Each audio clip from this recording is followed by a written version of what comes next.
जय श्री हरि विष्णु। आज हम आपको सुनाएंगे माघ मास का महात्म्य, अध्याय 22, चैप्टर 22। इतना कहकर भगवान अंतर ध्यान हो गए। तब तब देव निधि कहने लगे कि हे महर्षि, जैसे गंगा जी में स्नान करने से मनुष्य पवित्र हो जाता है, वैसे ही भगवान की इस कथा को सुनकर मैं पवित्र हो गया।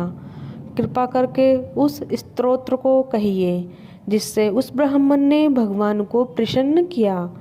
लोमस जी कहते हैं कि उस स्तोत्र को पहले गरुड़ जी ने पढ़ा। उनसे मैंने सुना है कि विप्र यह स्तोत्र आध्यात्म विद्या का सार,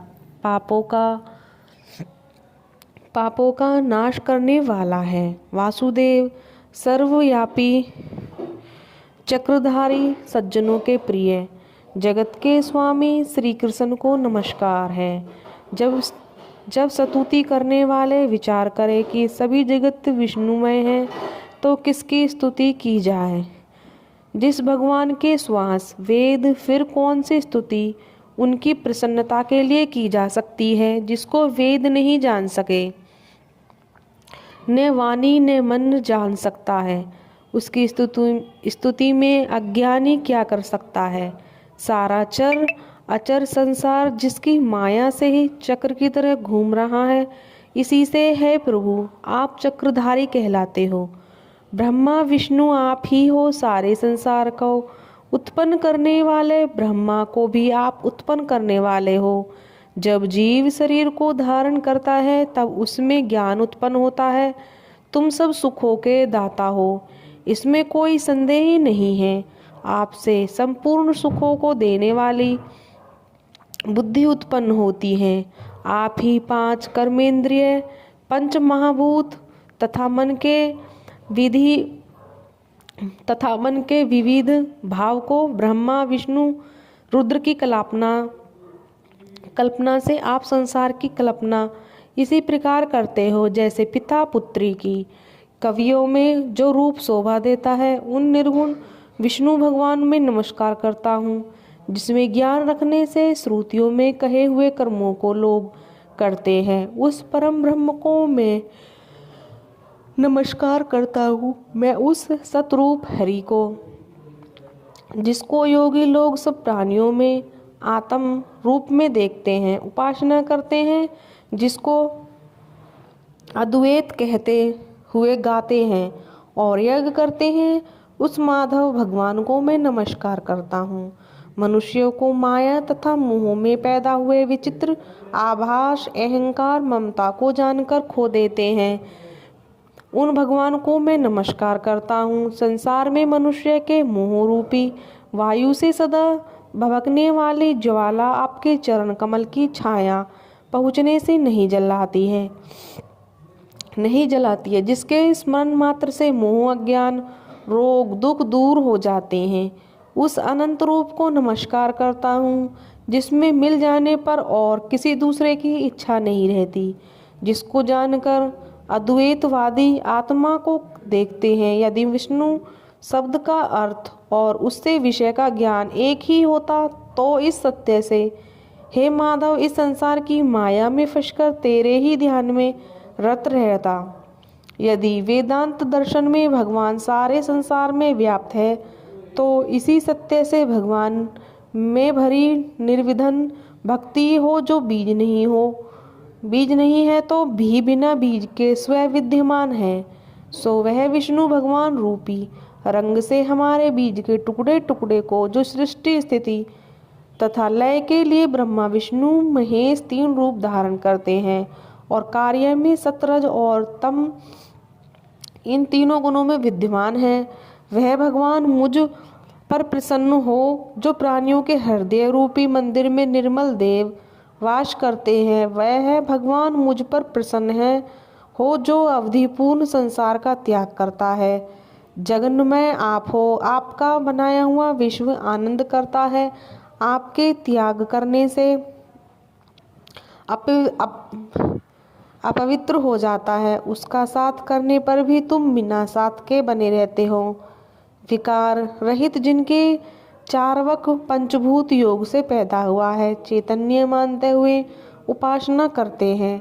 जैन लोग आपको शरीर का परिणाम मानते हैं और संख्यावादी तुम को प्रकृति से पूरे पुरुष मानकर ध्यान करते हैं। जन्म इत्यादि से रहित चैतन्य रूप सदा आनंद स्वरूप उपनिषद जिसकी महिमा गाते हैं।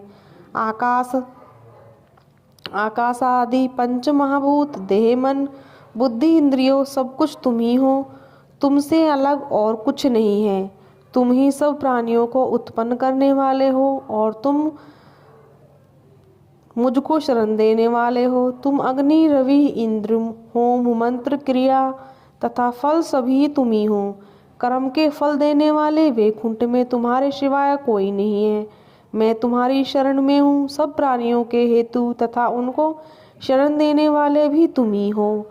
जैसे युवा पुरुष की युवती में और युवती की युवा वृत्ति होती है, वैसी मेरी प्राप्ति तुम में हो। जो पापी भी आपको प्रणाम करता है उसको यमदूत ऐसे नहीं देखते जैसे उल्लू सूर्य को।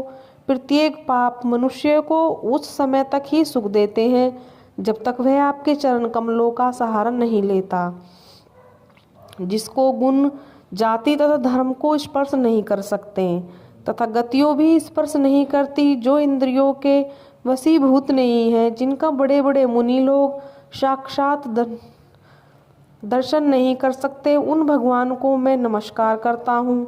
जितने ज्ञान रूपी सुंदर गुण हैं, जिन्होंने शुभ सुख स्वरूप मोक्ष रूपी लक्ष्मी आलिंगन किया है, जिन्होंने आत्म स्वरूप सुख भोगा है और जिन्होंने ध्यान रूप से मृत्यु को वश में कर लिया है, ऐसी दुनिया से सेवित भगवान को नमस्कार है। जो जन्मादि से अलग है, जिनको काम क्रोध आदि दोष दुख नहीं देते, उन वासुदेव भगवान को मैं नमस्कार करता हूँ। जिनके ज्ञान की गति से अविद्या रूपी मल शुद्ध हो जाता है, जिनके ज्ञान रूपी शस्त्र से संसार रूपी शस्त्र का नाश हो जाता है, जिस प्रकार सब स्थावर जंगम संसार को उत्तम करते हैं, इसी सत्य से भगवान मुझको दर्शन दे। इसी प्रकार उसकी सच्ची भक्ति देखकर भगवान ने प्रसन्न होकर उस ब्राह्मण को दर्शन दिए और ब्राह्मण की स्तुति से प्रसन्न होकर उसको वरदान देकर भगवान अंतर ध्यान हो गए और वह ब्राह्मण कृत्य होकर भगवान में लीन हो गए और शिष्यों के साथ स्तोत्र पढ़ता हुआ तपोवन में रहने लगा। जो कोई स्तोत्र पढ़ता अथवा सुनता, उसकी बुद्धि पाप में नहीं लगती और न ही बुरा फल देखता। इसके कीर्तन से मनुष्य की बुद्धि, मन तथा इंद्रियों स्वस्थ हो जाती हैं। जो भक्ति पूर्वक इसके अर्थ को विचार कर इसका जप करता है, वैष्णव पद को प्राप्त होता है। इसके सदैव पढ़ने से, सुनने से और सुनाने से मनवांछित कार्य सिद्ध हो जाते हैं। मनुष्य सुपुत्र पाता है तथा धन, पराक्रम और चिरायु प्राप्त करता है। इसके पाठ से बुद्धि, धन, यश, कीर्ति, ज्ञान तथा धर्म बढ़ते हैं। दुष्ट ग्रहों की शांति होती है। यह व्याधियों व अनिष्टों को दूर करता है, दुर्गति से उतारता है। इसके पढ़ने से ही सिंह, व्याघ्र, चोर, भूत, देव, पिशाच और राक्षस का भय भी नहीं रहता। जो भगवान का पूजन करके इस स्तोत्र को पढ़ता है, वह पापों से ऐसे ही अलग रहता है जैसे जल में पंख से कमल। जो इस स्तोत्र को 1 काल, 2 काल या 3 काल पढ़ता है, वह अक्षय फल की प्राप्त होता है। उसे अक्षय फल प्राप्त होता है। जो मनुष्य प्रातः काल इस स्तोत्र का पाठ करता है, वह इस लोक को परलोक में अक्षय सुख पाता है। वेद धुति का बनाया हुआ यह स्तोत्र भगवान को अत्यंत प्रिय है और भगवान के दर्शन कराने वाला है। योग सागर नाम का यह स्तोत्र परम पवित्र है। जो इस भक्ति पूर्वक इसको पढ़ता है, सुनता है, वह विष्णु लोक को जाता है। अब पिशाच मोक्ष की कथा आगे अगले अध्याय में सुनना। जय श्री हरि विष्णु। आपका दिन शुभ और मंगलमय हो।